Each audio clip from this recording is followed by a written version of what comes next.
Welcome to Preserving Valor, the podcast dedicated to saving the personal stories of veterans. My name is Jay Vissers. This is the fourth and final episode in the story of U.S. Army Air Force veteran Joe Enrietti. In the last episode, Joe told us about living on the base in Rackheath, England, and what he and his crew got up to when not flying missions over Germany. Joe's crew flew 14 missions over Europe before the war ended. Stay with us as we delve deeper into his experiences.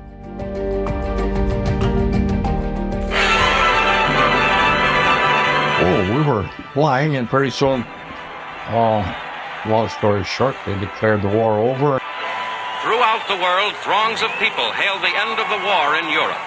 It is 5 years and more since Hitler marched into Poland. Years full of suffering and death and sacrifice. Now the war against Germany is won.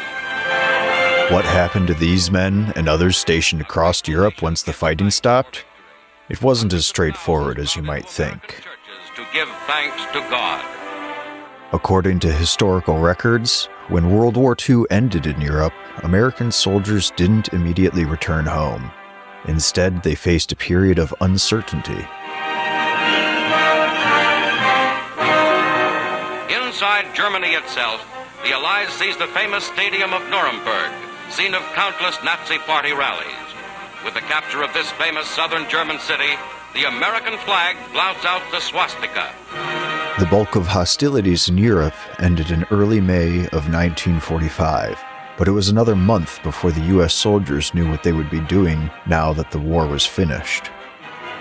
In a symbolic gesture, American troops destroy the Nazi party emblem.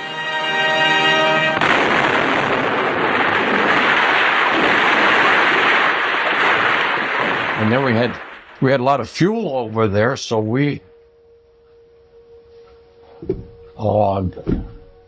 our squad, our CEO of the whole thing, why don't we take our ground crew and the people were on the ground and take them on a mission like we would go, show them what we did with their work. They got us ready for the mission. See, we wouldn't have to do anything. When we brought that plane back, they cleaned it. They had all your bullets all set up, your bomb berth, and it was all tested again, and they got us going. Not only that, but then the ones for the weather and all that, they'd have to give us the weather report and the briefing and everything else. So we'd fill up the plane, and I forget how many times we went to show them the different cities that we bombed, to show them what we did, because it was still there. The buildings were still down, you know. Well, so we took them around because we had enough gas, and we didn't know what they were going to do with it. So we used it up that way. Yeah.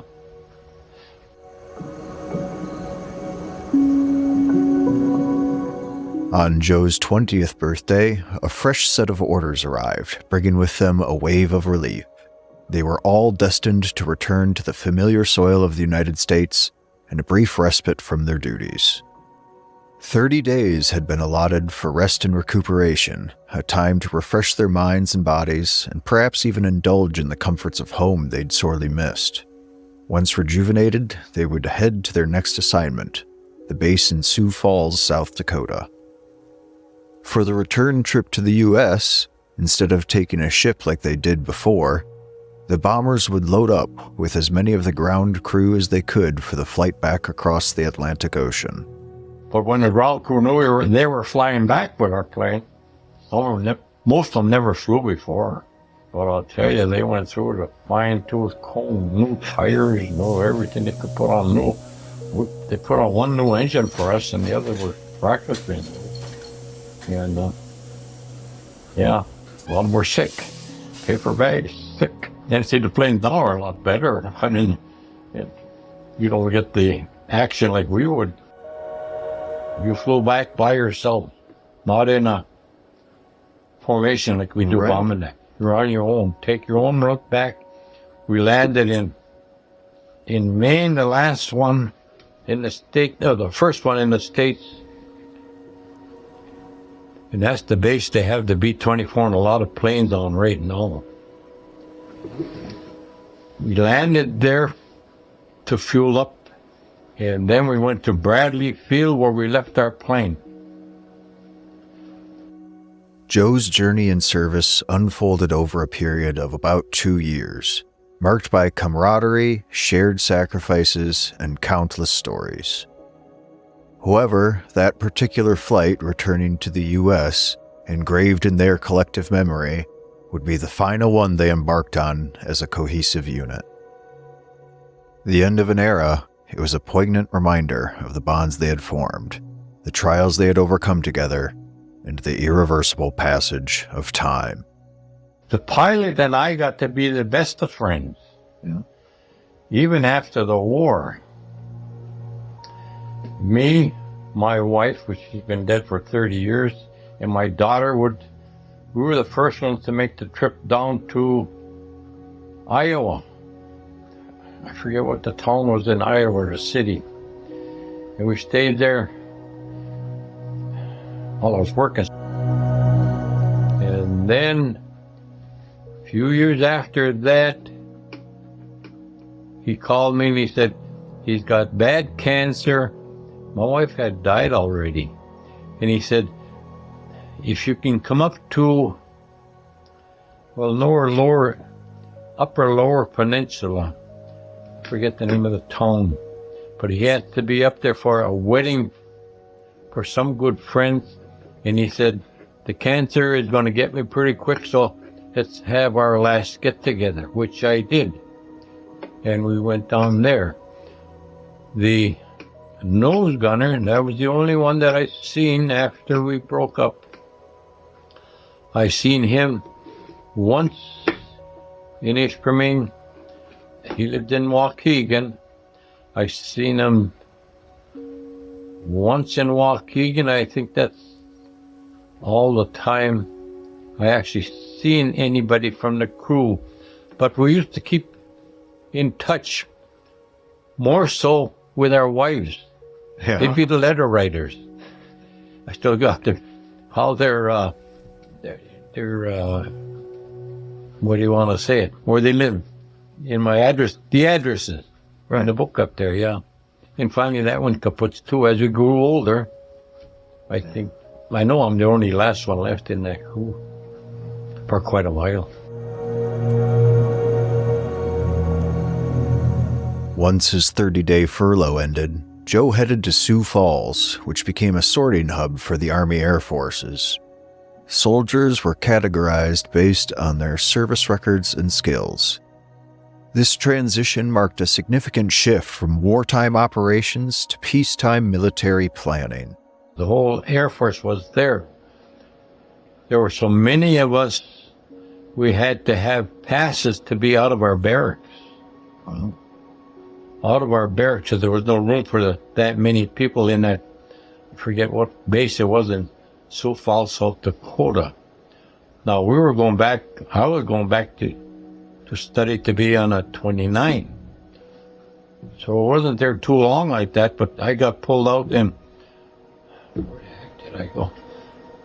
Nevada. I think it was Las Vegas. Yeah, and that's where I was studying on the ground to be tail gunner on the B-29. Never seen a B-29, but it was all bookwork. And studying.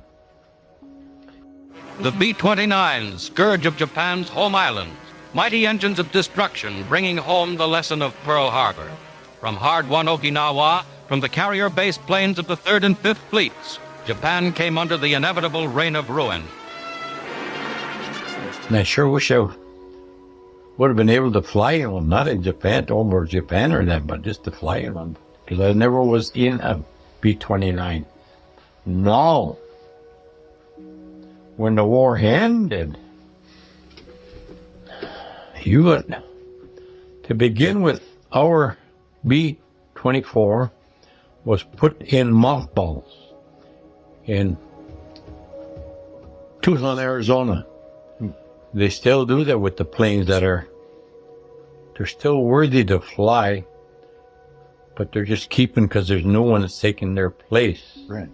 B-24s were put down there in mothballs.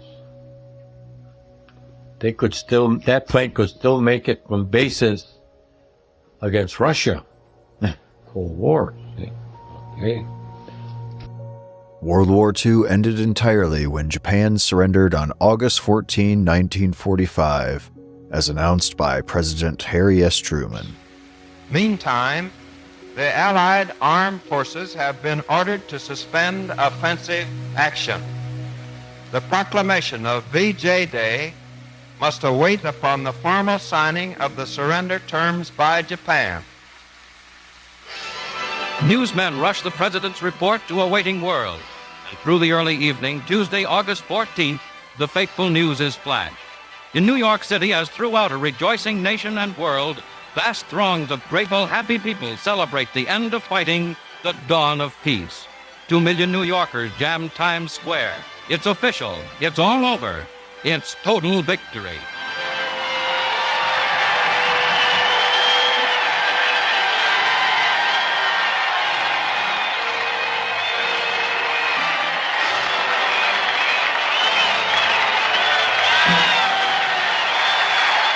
All night long, the rejoicing continued.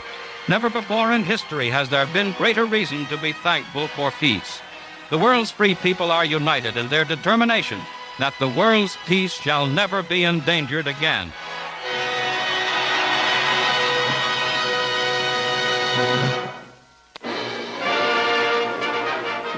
Now, we thought wars ended in Japan.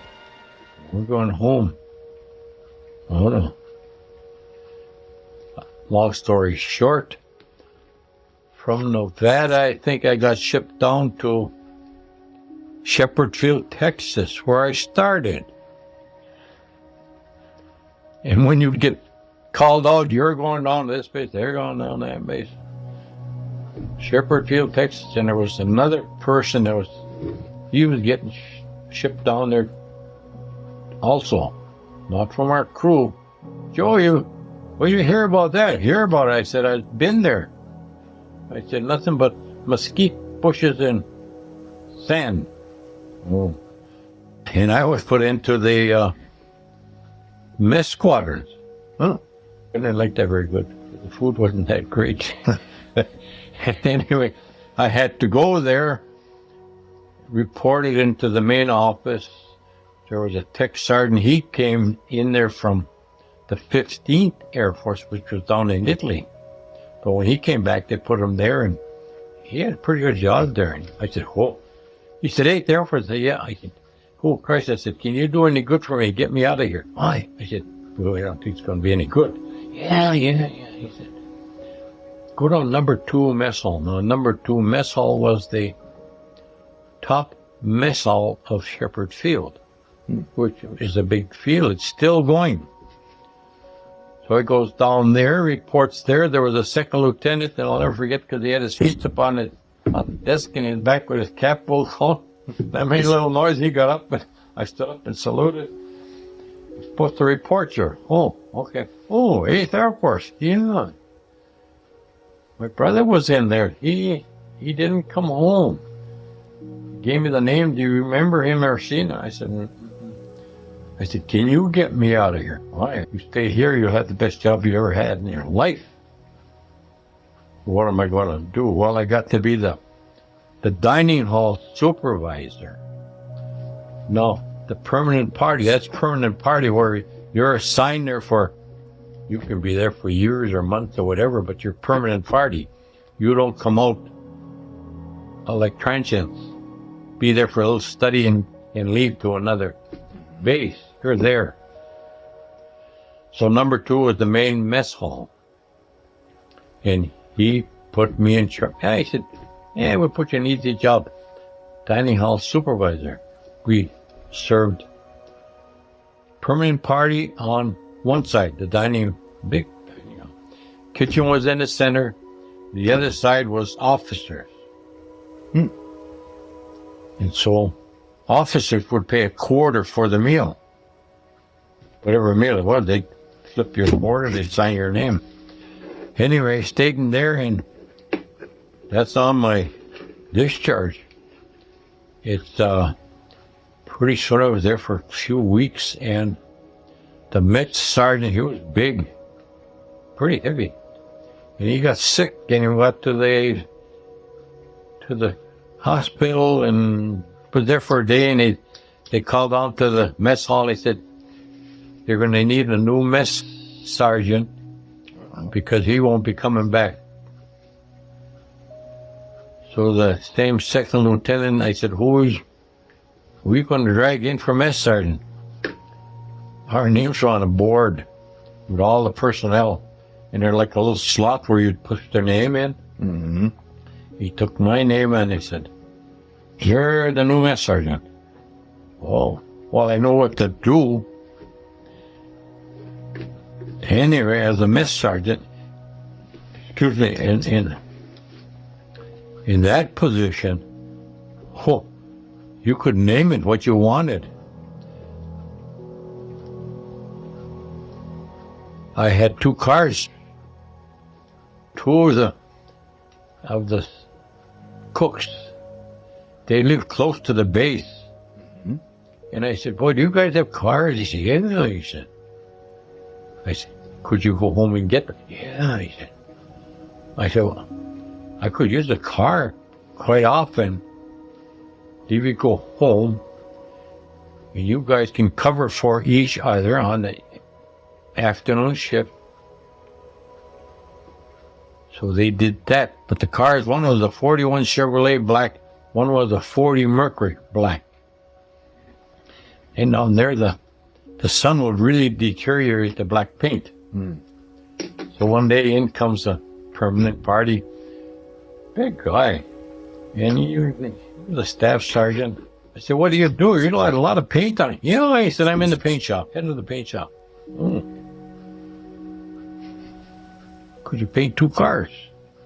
Huh? Paint 2 cars? He said, well, they wouldn't look too good in all the drab. Tell you what, he said, if you fix them all up so all I have to do is paint them, we had to mask them, sand them down. He said, I'll paint them. Oh, but you got to get me to paint. Okay. What's they going to take? What do you got? They said, come into the walk-in cooler. You've probably never seen it, but the sliced bologna that comes in now, sliced about 1/8 M&M's package, they used to come in a tube. And they'd hang it up by one end, and that would go onto a hook. Well, we walked into the walk-in cooler. He said, what about one of them? Yeah, he said, I can pick that up. So you can take it home now. Well, but he said, that's only for 1 car, you know. So you could bargain and getting things, you know. Right. Bargaining, oh boy. But pretty soon they took me off flying status, and then they wanted me to sign up for 5 years. Mm. And they were taught that the base was going to be a little more, so I thought, oh, if I can keep on this job, I'd stay here forever. But I said, no, I'm going to take my discharge. Not only that, see, when they kept us in the service, they kept us on, like our planes, mothballs. Didn't tell us that. No, because if the war in Russia got too bad, our plane was there, Joe was on the base, pilot was over here, the whole crew was still there. You didn't necessarily put back on the same crew, but you were a crew that could get that bomber going, and you'd hit towards Russia. But in the meantime, then that cooled down quite a bit, and it was time to get us off flying status. So that's where I took my discharge then, and I think it was San Antonio, Texas. And then they paid me to come back to Mola. So much on my own. So once you got back here, did you go back to work right away? There weren't any jobs. There were very few jobs because of so many of us coming back. Right. Anyway, they paid us unemployment, $52.20. We'd get $20 a week for 52 days, 1 year.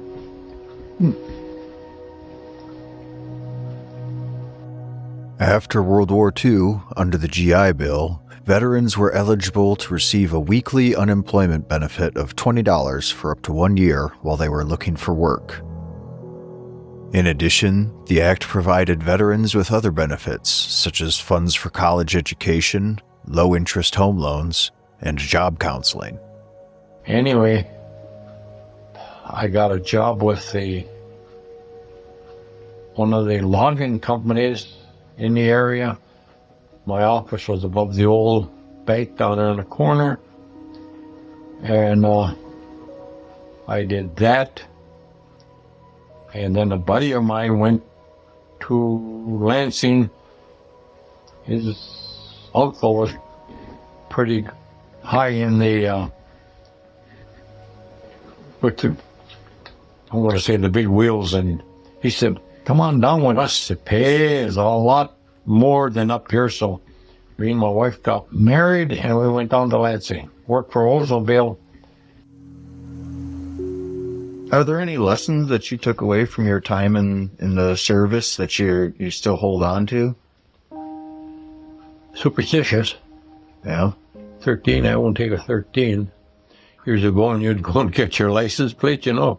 If I could see that 13 was coming up some way in a number or in addition, it used to be lined up. I'd wait till somebody else came up and grabbed that number, then I'd hit that one. Never walked under a ladder. What the heck else? A black cat? My wife would hang on. Oh. If one crossed us as we're driving, because she knew what was happening. This boy was stopping. Black cat. That's what I said. Oh, yeah. I stopped, and she knew it. I wouldn't have to tell her I'm going to brake. I'm not going to pass that. But it, how else should I do?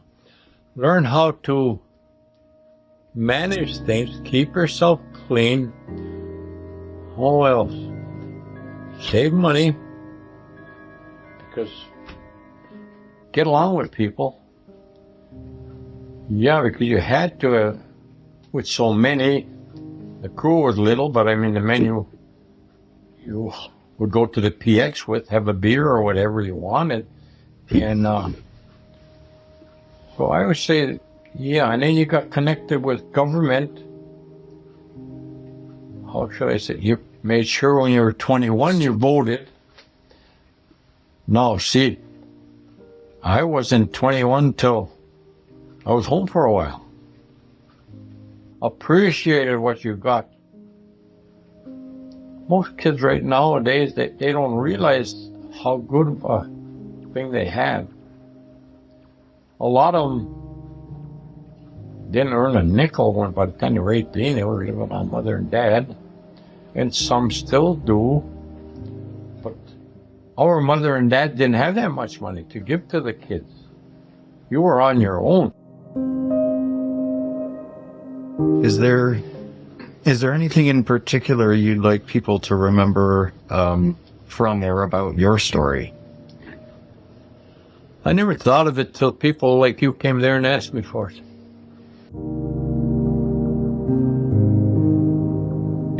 And you better tell the truth. Because sooner or later it's going to come back. Oh, yeah, it's going to come back to, you might forget a little bit for different words or stuff like that, but the principle of that story better be true. And Joe, at the age of 95, carries a treasure trove of experiences and stories. He shared his perspective on the transformation of American society over the course of his lifetime. It's been divided. I'm a Republican, I spin my way, but you can be a Democrat. Years ago now, we could be Republicans and Democrats. Good neighbors, good friends, good family. And when how should I say it? A presidential election came out. Your side won? Yeah, we go with that, no problem. Good friends, do what they were told and everything else. But now it is so divided, and boy, it's getting worse. And in this election now, oh boy, there's so much it's not done properly. Before, when one of them was elected, the other ones said, come in and we'll take over. We'd go over the books, whatever they do, and thank you. They check out, and they'd still be friends, but probably not happy friends, but it would go. So everybody figured it went legally. It's got to be legal to run this country, and you have to have police. Both sides have got wrong things they're doing, but it's time we get together and heal the wounds, because our country's going to hell. To my thinking, yeah, it's going down the tube. And it's going to take a long time to get back in order.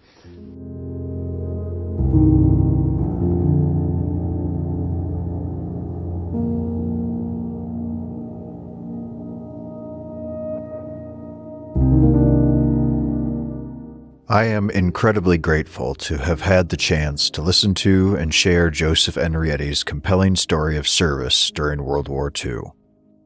His experiences offer invaluable insights into a pivotal time in history.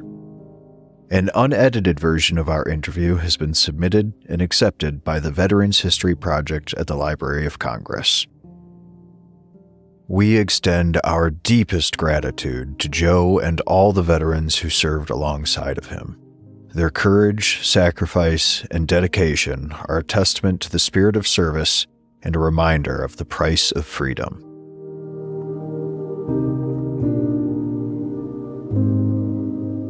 To ensure you don't miss any future episodes of Preserving Valor, remember to follow us on Spotify and to subscribe to our Substack.